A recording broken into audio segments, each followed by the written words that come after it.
Ya, lagu yang sederhana tetapi sangat bagus ya, sangat mendalam.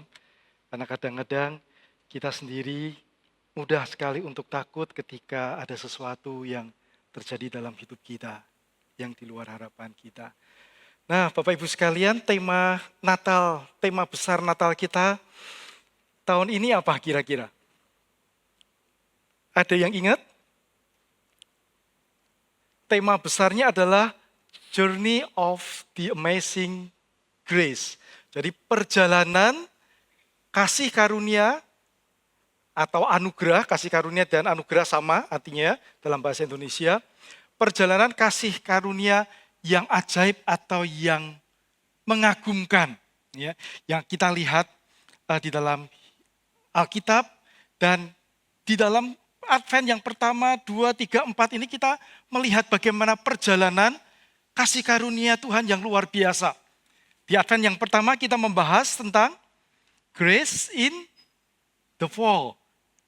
Kasih karunia Allah di dalam kejatuhan atau di tengah kejatuhan manusia. Yaitu pada waktu Adam dan Hawa memakan buah itu, dia berdosa di hadapan Tuhan bukan karena makannya. Tapi sebelum dia makan, waktu dia lihat buah itu, dia tidak memikirkan dan tidak mempertimbangkan apa yang Tuhan sudah pernah katakan, jangan makan. Tapi dia lihat, dia tertarik, dia lihat itu nikmat untuk dimakan, dia langsung makan tanpa mempedulikan Tuhan. Artinya apa? Sejak awal mereka tidak peduli kepada Tuhan. Dan ketika mereka jatuh, mereka diusir dari Taman Eden. Tapi waktu diusir dari Taman Eden, Tuhan langsung memberikan janji penyelamatan, yaitu apa?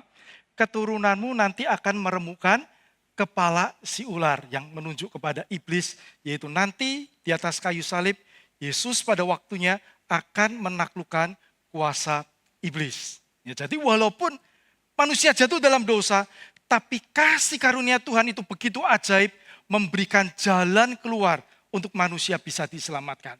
Nah, apakah berhenti di situ? Advent yang kedua kita lihat temanya apa? Grace in rebellion atau kasih karunia di tengah pemberontakan. Ketika manusia jatuh dalam dosa di Kejadian 3, bukan manusia makin baik, tapi Kejadian 4, Kain membunuh Habel. Kejadian 5, 6, kemudian dikatakan di dalam satu ayat di pasal 6, bahwa ketika Tuhan melihat apa yang dilakukan manusia di bumi, maka segala kecenderungan hati mereka berbuahkan dosa semata-mata. Sehingga mendapat hukuman air bah. Tapi bukan cuma di situ. Kemudian puncaknya di pasal 11 yaitu pada waktu menara Babel. Tuhan mengatakan apa? Penuhilah bumi. Tetapi di pasal 11 mereka katakan, mari kita kumpul supaya tidak terserak. Kita bikin menara yang tingginya sampai ke langit. Supaya kita mendapat nama. Mereka tidak mempedulikan Tuhan, mereka mau menjadi Tuhan di dalam hidup mereka sendiri. Dan Tuhan bilang, terserak penuhi bumi. Tapi mereka katakan, tidak mau. Mereka maunya di sini bersama-sama. Tapi kemudian setelah dikatakan, mereka membuat sampai ke langit menara. Ayat selanjutnya, sesuatu yang indah dikatakan. Tuhan mengatakan, mari kita turun melihat apa yang dibuat manusia. Jadi mereka pikir sudah sampai ke langit. Tapi Tuhan gak lihat itu. Tuhan katakan, mau turun lihat apa yang dibuat manusia. Itu berarti apa yang mereka lakukan itu tidak ada apa-apanya. Itu sebagai kontras. Maka Alkitab kalau kita lihat seperti itu, indah sekali sebetulnya. Ya. Nah, tapi kemudian Tuhan melihat dan kemudian Tuhan menghukum mereka. Muncul berbagai bahasa macam-macam sehingga mereka nggak bisa bersatu, terpencar ke dalam berbagai suku bangsa, macam-macam tersebar. Itu pasal 11. Tapi bukan hanya Tuhan menghukum mereka, di pasal 12 Tuhan memberikan kasih karunia yang luar biasa melalui satu bangsa. Tuhan memilih yaitu Abraham. Dan kepada Abraham dikatakan apa? Kamu, keturunanmu nanti akan menjadi, aku akan membuat keturunanmu menjadi banyak dan keturunanmu akan menjadi berkat bagi segala suku dan kaum dan bahasa. Jadi ada begitu banyak suku bangsa-bangsa, tetapi Tuhan memilih satu ini. Tuhan memperkenalkan diri kepada mereka, tapi tidak berhenti ke mereka. Supaya lewat mereka segala kaum segala suku, segala bangsa bisa mengenal Tuhan melalui mereka. Oh, ini satu hal yang indah sekali. Tuhan menyatakan kasih karunia-Nya, penyelamatan lewat Yesus Kristus. Orang diselamatkan. Soalnya ketika Tuhan sudah memilih Israel, tapi kemudian kita lihat dalam sejarah Israel gagal, dan seringkali memberontak juga kepada Tuhan. Sampai kita membahas minggu kemarin tentang apa? Grace in failure. Kasih karunia Allah di tengah kegagalan umatnya.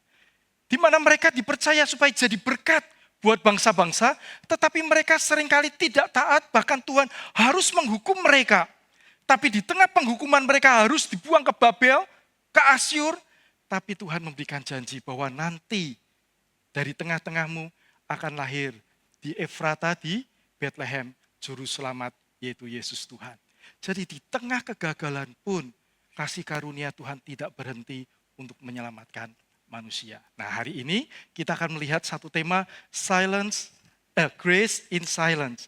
Jadi kasih karunia Tuhan di tengah kesunyian. Nah, apa itu maksudnya? Ya, tapi kita lihat bahwa dari 3 tadi, meskipun ada kejatuhan, meskipun ada pemberontakan, meskipun ada kegagalan, tapi kasih karunia Tuhan itu tidak pernah berkesudahan. Jadi hari ini ketika kita mungkin merasa kita sudah gagal, jatuh, memberontak kepada Tuhan, tangan Tuhan itu selalu terbuka menanti kita kembali kepada Tuhan. Ini belum akhir khotbah ya, ini baru pendahuluan. Nah, mari kita akan baca Alkitab untuk kita merenungkan grace in silence. Kita baca dari Galatia pasal 4, ayat yang keempat.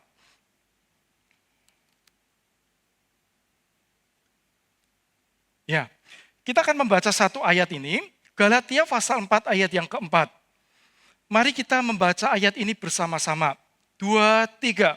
Tetapi setelah genap waktunya, maka Allah mengutus anaknya yang lahir dari seorang perempuan yang takluk kepada hukum Taurat. Tetapi setelah genap waktunya, maka Allah mengutus anaknya yang lahir dari seorang perempuan. Kita tahu ini bicara tentang siapa?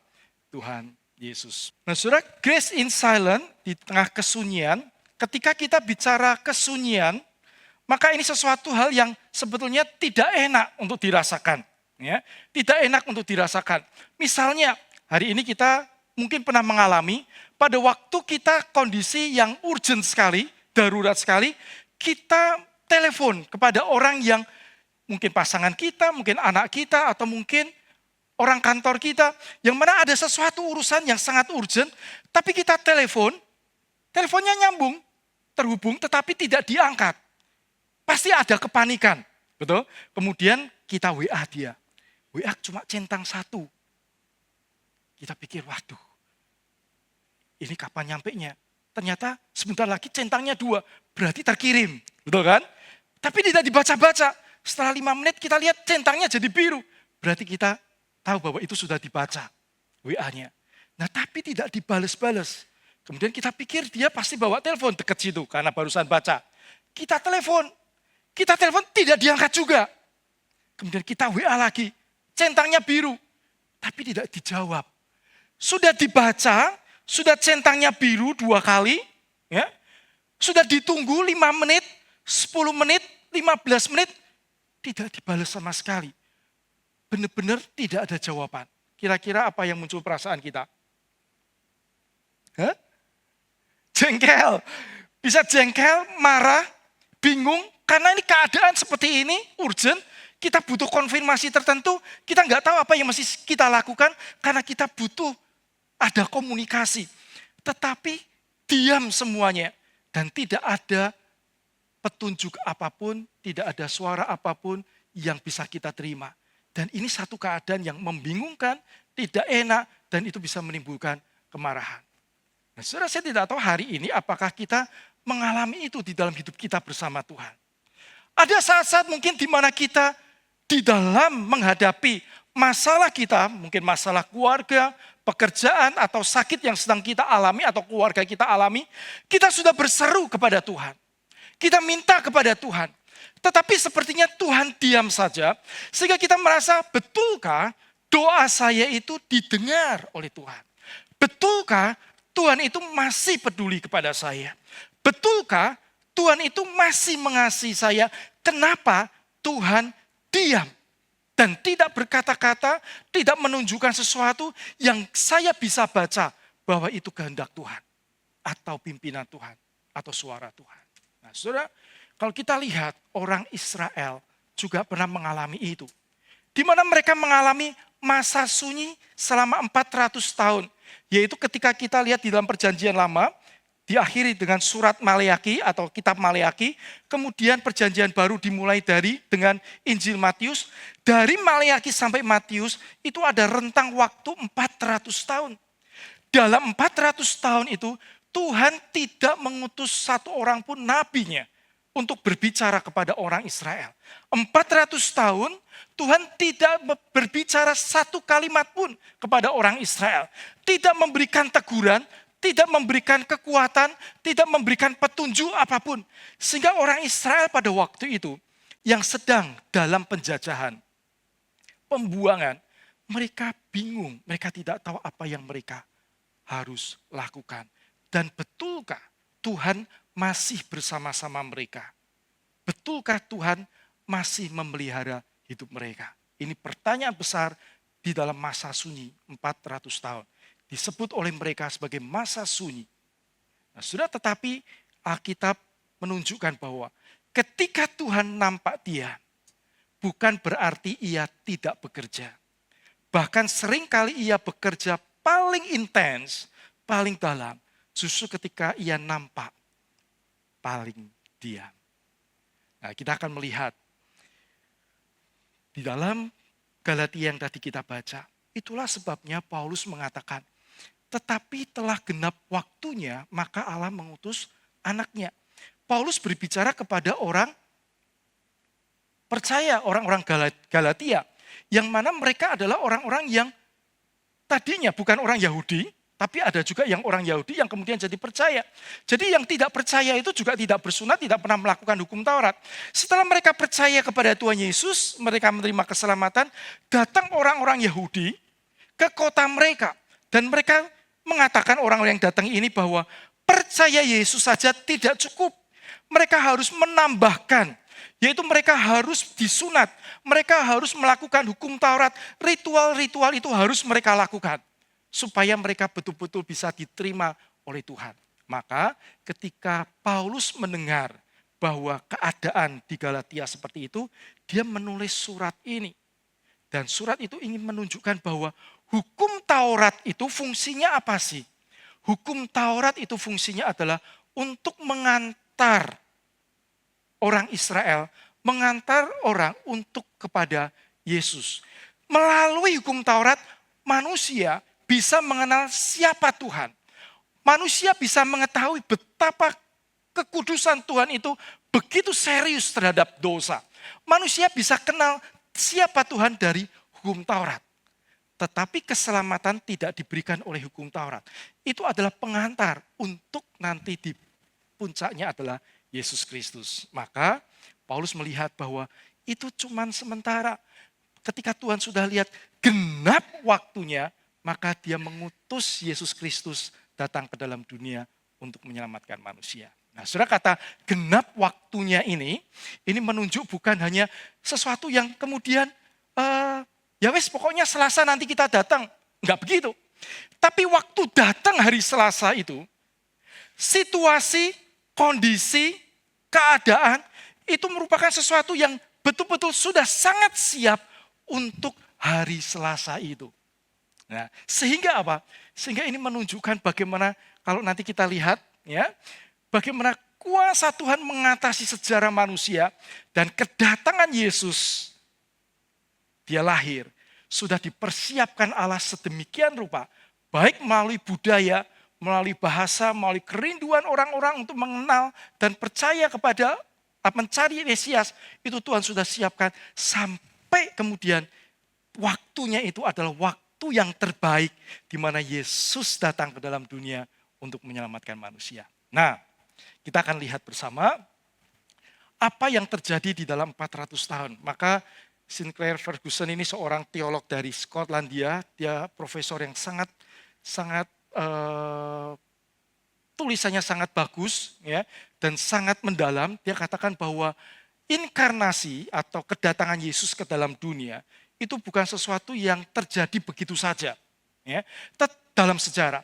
Tetapi sebuah peristiwa kelahiran Yesus itu merupakan sebuah momen yang Tuhan sudah rancang, Tuhan sudah siapkan, dan bukan cuma siapkan, tapi Tuhan membentuk sejarah, membentuk kondisi-kondisi yang sampai bisa siap Yesus datang seperti yang Tuhan mau. Nah, kita akan lihat ini. Ya, maka kita akan lihat dalam 400 tahun itu ada break di situ kan, ya, di mana tidak ada suara Tuhan, sepertinya Tuhan diam, tapi sebetulnya masa 400 tahun itu Tuhan berbuat sesuatu yang sangat luar biasa, mempersiapkan kedatangan Yesus. Apa yang saya ceritakan ini tidak ada di dalam Alkitab, tetapi itu ada di dalam sejarah, dan para ahli Alkitab setuju bahwa peristiwa-peristiwa itu adalah peristiwa-peristiwa yang tidak terjadi kebetulan, tapi Tuhan menyiapkan. Nah, kita akan lihat ada 3 momentum besar dalam masa 400 tahun itu, 400 tahun yang sunyi, yaitu masa Yunani, masa Makabe, dan masa Romawi. Kita nanti akan lihat singkat-singkat, dan kita akan melihat bagaimana tangan Tuhan bekerja di balik itu semua. Nah, kita tahu orang Israel dibuang ke Babel, betul? Kemudian Babel ditaklukkan oleh Media Persia, kita nggak bahas itu. Tetapi terakhir kitab Maleaki itu dimulai kurang lebih 400 tahun sebelum Masehi. Kemudian Media Persia ditaklukkan oleh Yunani, dan kemudian Makabe ini adalah orang-orang Yahudi yang memberontak kepada Yunani hanya untuk sementara waktu, dan kemudian Romawi mengalahkan Yunani dan menguasai daerah mereka. Nah, apa sebetulnya yang Tuhan lakukan? Yang pertama, nah di dalam masa Yunani ini, ya, di mana tokohnya adalah Alexander Agung. Pada waktu itu dia mengalahkan Media Persia dan menguasai sangat luas sekali daerah pada waktu itu. Ya, kalau kita lihat Makedonia ini daerah Yunani, sampai kemudian Asia Kecil, Mesopotamia yang titik hijau itu adalah Israel. Jadi Israel itu kecil sekali. Ya, itu kurang lebih Yerusalem ada di situ. Dan ada daerah-daerah, negara-negara yang dikuasai Mesopotamia, Asyur, ya, sampai ke Babel, dan kemudian ini juga sampai ke Asia. Ya. Dan kemudian bawah itu Mesir. Dan kita lihat bahwa Yunani ini, Alexander Agung, makanya disebut Alexander Agung karena kekuasaannya itu ditaklukkan, daerah-daerah itu begitu luas dan pengaruhnya sangat besar. Nah, ketika orang sudah menaklukkan seperti itu, pasti mikirnya begini, ya, bukan cuma ditaklukkan, tapi bagaimana daerah ini akan tetap ada di tangan mereka supaya tidak lepas. Nanti berontak-berontak, lepas diri sendiri, habis semua. Kan begitu kan? Jadi bagaimana ini tetap bisa dipegang dan tidak sampai lepas. Maka yang dilakukan oleh Alexander Agung itu bukan hanya soal militer, tapi dia justru menekankan pendidikan. Budaya Yunani masuk ke dalam semua bangsa-bangsa jajahannya, taklukannya. Ada perpustakaan-perpustakaan, sekolah-sekolah untuk mempelajari filsafat Yunani, cara berpikir Yunani. Dan juga di seluruh wilayah taklukannya itu diajarkan bahasa Yunani, dipakai sebagai bahasa nasional dan kemudian bahasa internasional, bahasa Yunani pada waktu itu. Sehingga bahasa Yunani dipakai di seluruh wilayah ini, semua orang mengenal dan tahu dan bisa berbahasa Yunani. Nah, apa yang terjadi ini merupakan satu hal yang sangat penting. Kenapa? Pada waktu itu terjadi penyebaran budaya Yunani, diharapkan mereka orang-orang yang dijajah itu punya cara berpikir. Bukan lagi secara segmented, di mana parsial bangsa-bangsa ini sehingga nanti mereka memberontak, tapi mereka ditolong untuk bagaimana melihat daerah jajahan ini ada sebuah dunia yang baru. Ini cara pikirnya, sebuah kosmos, sebuah dunia yang baru, sehingga mereka bagian dari kosmos ini. Nah, ketika mereka melihatnya begini, maka ini diharapkan bisa terjadi kesatuan Dan kekuasaan itu bisa tetap terpegang dalam jangka waktu lama. Maksud ya? Nah, itu yang dipakai. Ya, sehingga penyebaran budaya itu mereka orang-orang yang walaupun di Mesopotamia, di Mesir, mereka mengenal budaya Yunani. Dan inilah yang kemudian nanti dipakai Tuhan untuk menjelaskan soal Logos dan sebagainya, orang-orang itu sudah lebih siap. Tapi yang paling penting, yang awal itu adalah bahasa Yunani. Itu dipakai di seluruh wilayah mereka. Dan perjanjian lama yang di dalam bahasa Ibrani, kemudian diterjemahkan dalam bahasa Yunani. Artinya apa? Sekarang dengan bahasa Yunani, semua orang di wilayah itu bisa membaca perjanjian lama. Dan pada waktu orang Israel dibuang ke Babel dan tersebar di mana-mana, mereka itu mendirikan sinagog-sinagog, tempat-tempat ibadah. Di tempat-tempat ibadah itulah mereka belajar kitab suci. Dan orang-orang yang bukan Yahudi juga tertarik untuk belajar tentang Yahudi. Disitulah mereka mulai mengenal kebenaran. Sudah, ini sangat indah sekali. Tuhan pakai ini untuk mengantarkan kepada firman. Maka John Stott, ini seorang penulis dari Inggris, sudah meninggal. Dia katakan bahwa Injil adalah kabar baik bagi dunia. Maka Allah sendiri yang mempersiapkan dunia untuk mendengar Injil. Indah ya. Nah yang kedua, ini masa Makabe. Makabe ini sebuah keluarga ya dari engkunya, kemudian keponakannya, ya itu kemudian mereka memberontak kepada Yunani. Kenapa mereka memberontak? Tapi areanya hanya sekitar Yerusalem dan sekitarnya. Ya, itu area mereka yang mereka bisa kuasai. Tidak banyak. Nah mereka memberontak kenapa? Karena di tahun sekitar 180 sebelum Masehi, tidak lama, dengan 168, tidak lama sebelumnya, salah satu pemimpin Yunani, ya, mereka itu mempermalukan dan menindas orang Yahudi. Dengan cara Yerusalem direbut, bait Allah direbut, bait Allah yang tadinya untuk menyembah kepada Allah dipakai secara khusus hanya untuk menyembah kepada dewa Zeus. Bukan cuma itu, mezbah yang biasanya dipakai oleh Tuhan, dipakai oleh umat Tuhan untuk mempersembahkan sesuatu yang kudus kepada Tuhan. Di situ dipakai untuk mempersembahkan binatang yang najis, yaitu babi. Hari ini kalau ada babi dipanggang, kita mendekat, betul? Karena itu lapo. Itu enak sekali. Tetapi pada waktu itu begitu itu diberikan di atas mezbah, itu menjadi sesuatu yang sangat menyinggung identitas mereka sebagai orang Yahudi.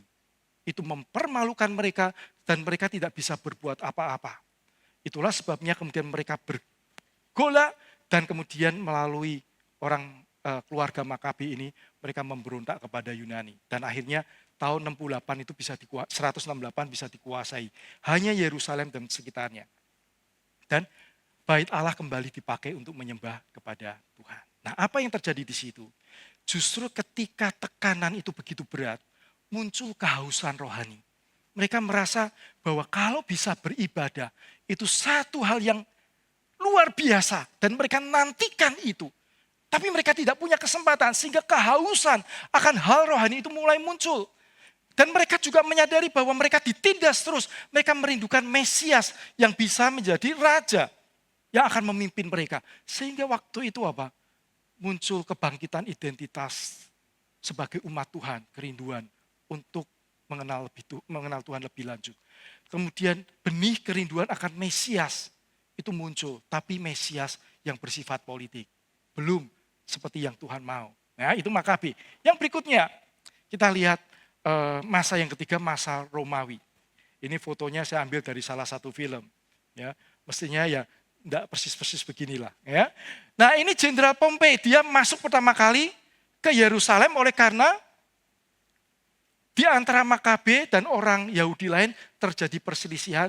Dia masuk menengahi dan akhirnya kemudian menaklukkan sekalian. Akhirnya seluruh wilayah Yerusalem termasuk juga Yunani dan sebagainya berhasil ditaklukkan oleh Romawi.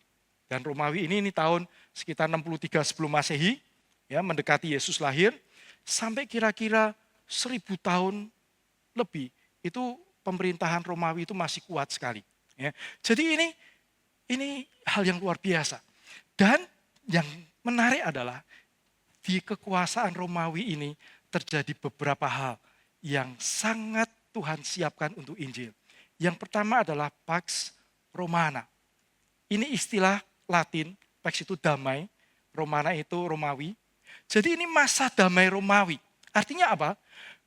Kalau tadi Yunani mencoba menguasai itu dengan pendidikan, pengetahuan, bahasa. Tapi Romawi dengan struktur militer yang rapi. Memastikan seluruh wilayahnya itu aman. Tidak ada kejahatan, tidak ada pemberontakan, itu semua diatur, dikendalikan dengan sangat rapi. Dan hukum juga sangat rapi, sehingga itu memungkinkan masa 200 tahun pertama itu sebetulnya menjadi masa yang sangat damai. Ya, pada waktu Yesus lahir termasuk waktu itu. Nah, ketika masa itu masa damai, maka kita lihat Maria, Yusuf jalan sampai Bethlehem juga relatif aman-aman. Orang Majus pergi sampai Bethlehem relatif aman-aman juga. Nah, pada waktu kemudian Tuhan Yesus mondar-mandir dari Galilea di atas, kemudian turun ke Yerusalem, itu juga kita tidak pernah lihat Tuhan Yesus kemudian di dalam Alkitab dikatakan ada penjahat dan sebagainya. Karena waktu itu relatif aman. Dan ini menjadi sebuah sarana yang sangat indah. Injil bisa diberitakan setelah kebangkitan Yesus dengan suasana yang lebih mudah diterima. Karena kalau suasananya perang pasti akan lebih sulit. Tapi ini suasana damai. Ya. Terus kemudian, jalan Romawi, jalan-jalan di dalam kekuasaan Romawi itu dibangun dengan sangat baik. Sehingga pada waktu Paulus menulis surat-surat, surat-surat itu bisa dengan cepat menyebar ke kota-kota yang lain. Paulus mengabarkan Injil sampai ke Asia kecil juga dengan mudah. Sampai ke Eropa dengan mudah. Semua itu Tuhan persiapkan dengan sangat indah. Ya, itu jalan-jalan di Romawi. Dan hukum Romawi membuat hukum yang jelas, strict. Dan itu semua kalau kita lihat menunjang dan menggenapi apa yang dinubuatkan tentang Tuhan Yesus pada waktu yang ada di PL. Di dalam perjanjian lama dinubuatkan banyak sekali tentang Mesias, tentang Tuhan Yesus. Dan itu digenapi terkait dengan penyaliban Tuhan Yesus yang sesuai dengan hukum Romawi. Tapi itu digenapi, itu untuk menggenapkan apa yang tertulis di dalam perjanjian lama. Saudara, itu sesuatu yang sangat detail, sangat detail. Sangat tidak mudah untuk secara manusia itu bisa dilakukan kecuali tangan Tuhan bekerja di dalamnya. Sehingga proses peradilan Yesus menggenapi perjanjian lama. Kemudian waktu Paulus diadili karena hukum waktu itu, sehingga dia bisa sampai kepada Kaisar dan memberitakan Injil kepada Kaisar. Amazing sekali, betul-betul luar biasa. Ya. Dan yang terakhir ini, bahasa Yunani tidak digantikan dengan bahasanya orang Romawi atau bahasa Latin. Tapi orang Romawi tetap berketetapan, tetap pakai bahasa Yunani.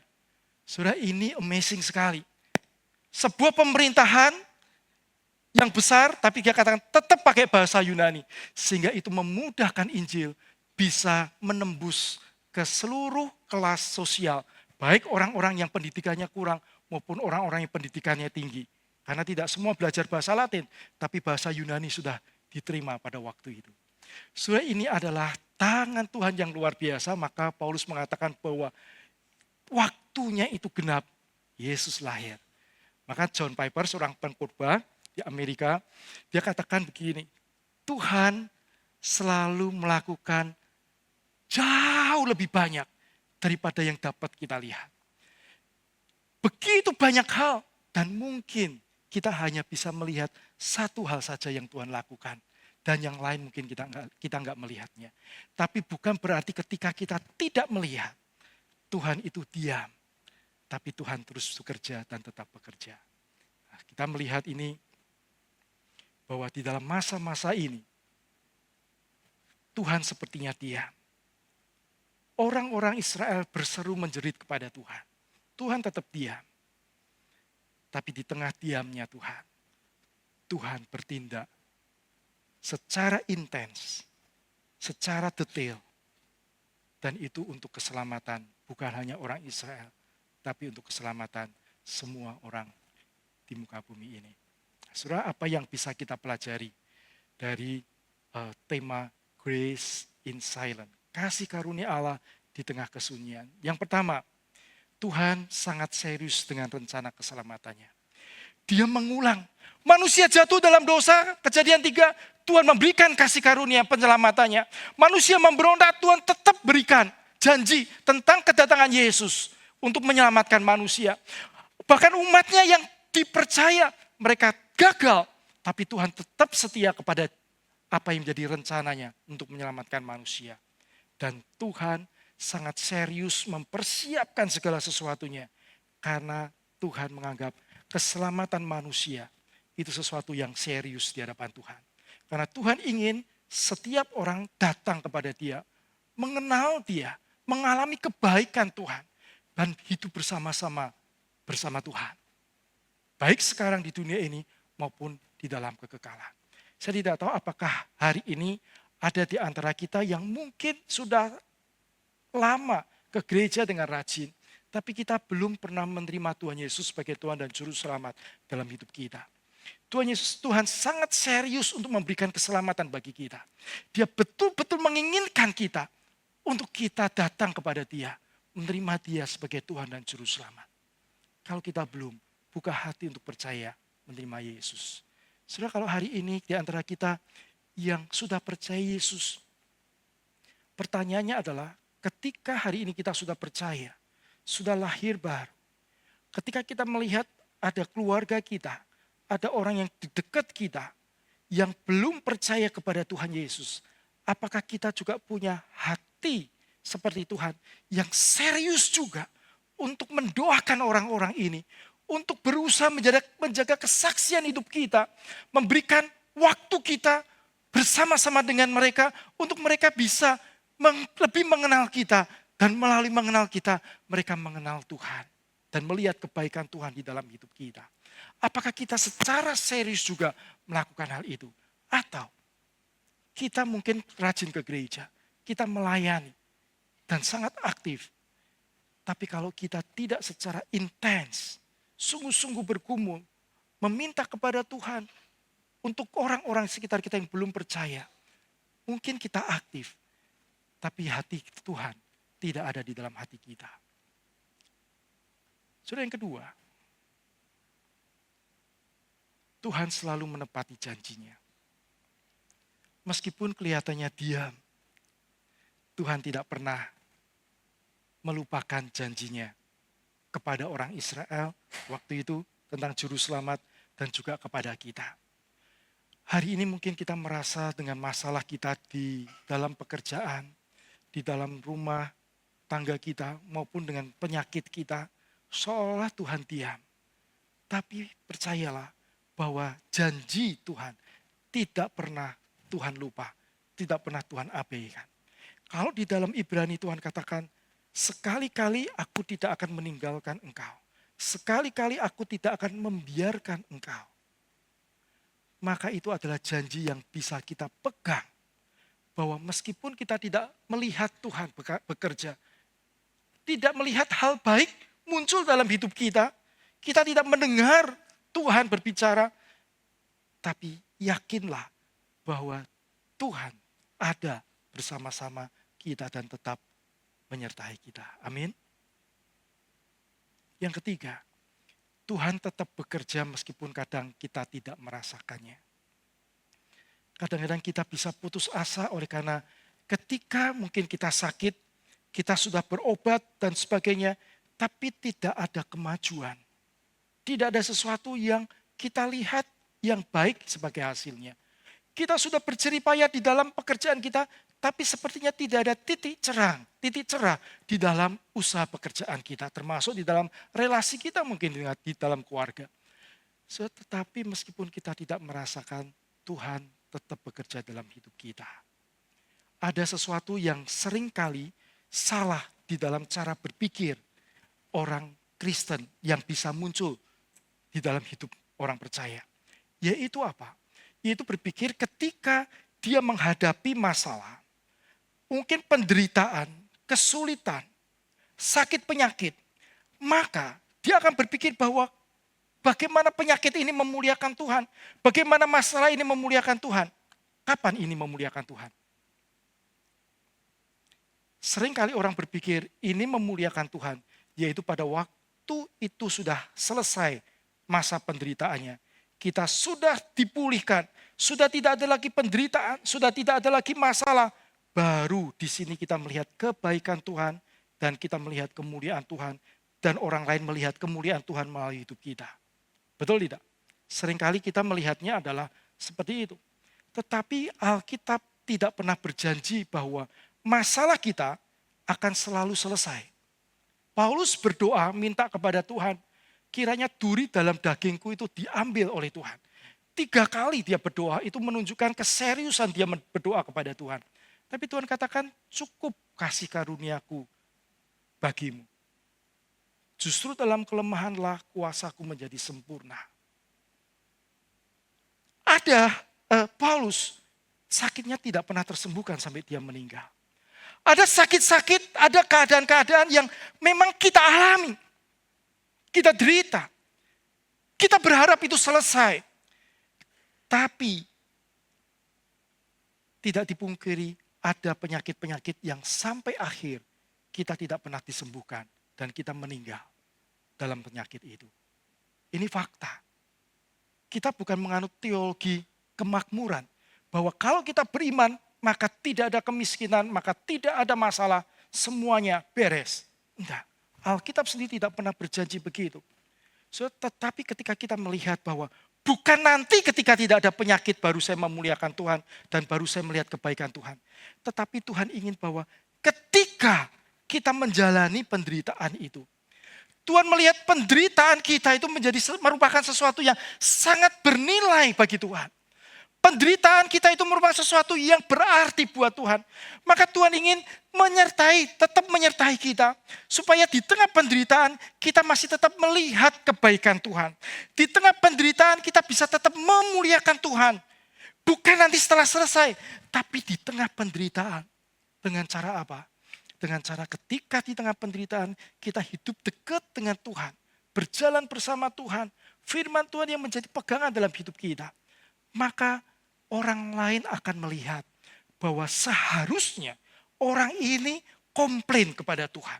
Harusnya kondisi ini membuat dia tidak mau percaya kepada Tuhan dan meninggalkan Tuhan. Tetapi orang ini dia tetap setia. Bahkan dari perkataannya tidak ada kata-kata yang menyakiti orang pun tidak.